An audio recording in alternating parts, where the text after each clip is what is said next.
जागने दिन में आया वो परदेसी बहने के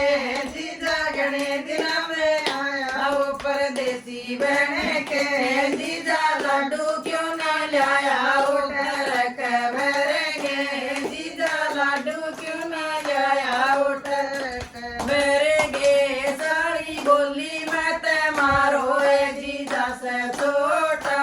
सारी बोली मैं ते मारो ए जीजा से छोटा जीजा छोटा इतना छोटा वो कलगा टोटा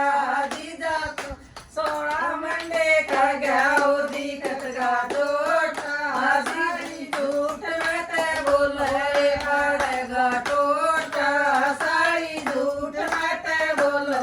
पड़ेगा टोटा